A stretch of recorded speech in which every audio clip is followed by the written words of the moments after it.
Bismillahirrahmanirrahim. Assalamualaikum warahmatullahi wabarakatuh. Perkenalkan, nama saya Siskayana, NIM 180230167. Baiklah, pada kesempatan kali ini saya akan membahas tentang sejarah perkembangan ISP dan klasifikasi ISP. Tapi sebelum itu, terlebih dahulu saya ingin menjelaskan apa sih ISP itu.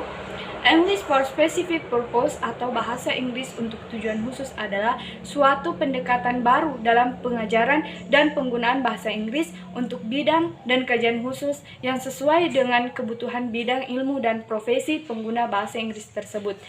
Bidang ilmu atau profesi tersebut misalnya bahasa Inggris untuk ilmu hukum, kedokteran, teknik mesin, ekonomi, dan lain sebagainya.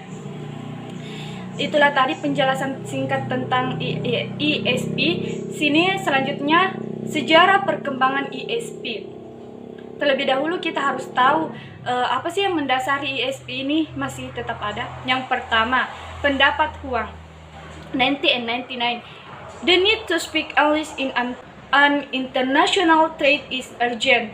Karena perdagangan dunia terjadi dan bahasa Inggris berperan sebagai medianya, sebagai alat komunikasi. Itulah mengapa bahasa Inggris menjadi kebutuhan.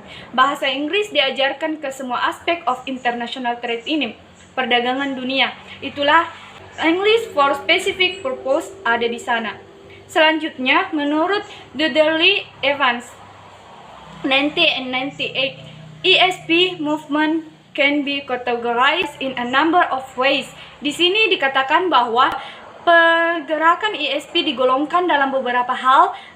Di sini ada banyak perspektif mengenai ISP ini. Dan yang ketiga yaitu some national learning English to contribute to the development community or a region is a central goal. Negara-negara di seluruh dunia ingin mempelajari bahasa Inggris. Bagaimana sih awal kemunculan ISP ini? Ada 3 hal yang mendasari ISP ini muncul. Yang pertama yaitu the demands of brave new words. Yang kedua, the revolution in linguistics. Yang terakhir, focus on the learners. Karena 3 poin ini ISP ada dan terus berkembang. Yang pertama, adanya tuntutan tantangan dunia baru.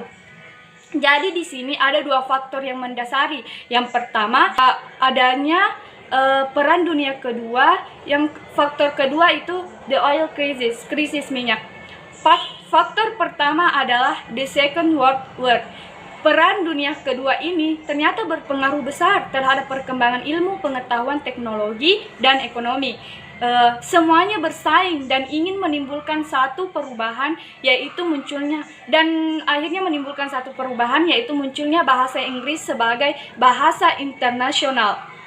Karena persaingan tersebut, akhirnya semuanya dituntut untuk menguasai bahasa Inggris setelah muncul ISP.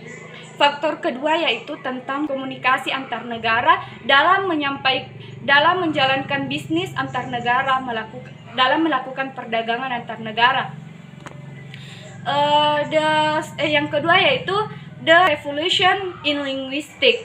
Revolusi dalam linguistik berfokus pada cara penggunaan bahasa dalam situasi kehidupan yang nyata. Sehubungan dengan masalah ini, ternyata bahasa yang digunakan dalam situasi lisan dan tulisan bisa berubah, tetapi intinya tetap sama, menghadirkan isi dalam pengajaran berbahasa. Bahasa tidak boleh hanya sebagai teori, materi, tetapi bisa dipraktikkan di situasi yang nyata, the real life.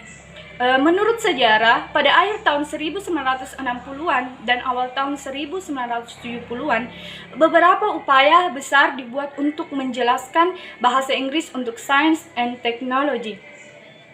Yang ketiga, the focus on the learners. Fokus pelajar sebagai fokus utama dari proses belajar mengajar. Mereka memiliki strategi belajar yang berbeda, kebutuhan yang berbeda, minat dan keterampilan yang berbeda pula dalam menguasai bahasa. Tetapi mereka di sini harus termotivasi untuk tetap belajar bahasa.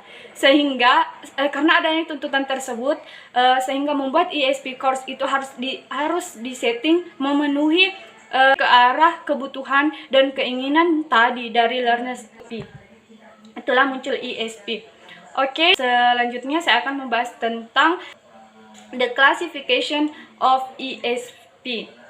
Secara umum, ESP itu dibagi menjadi dua, yaitu English for Academic Purpose atau EAP, dan yang satu English for Occupational Purpose atau EOP. Di sini sama-sama spesifik, tetapi tetap memiliki perbedaan.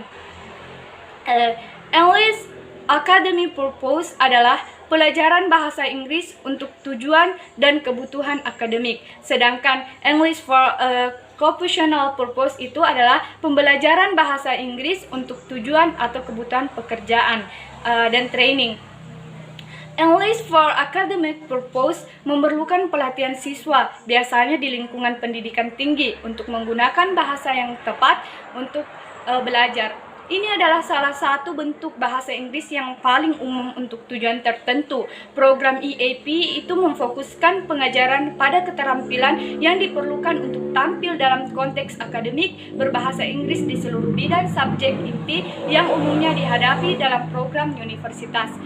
English for Occupational Purpose itu merupakan cabang dari English for Specific Purpose juga, dan mencakup situasi di mana pelajar mempelajari bahasa Inggris untuk alasan pekerjaan. Hal ini didasarkan pada analisis kebutuhan komunikatif spesifik mereka dalam pekerjaan mereka.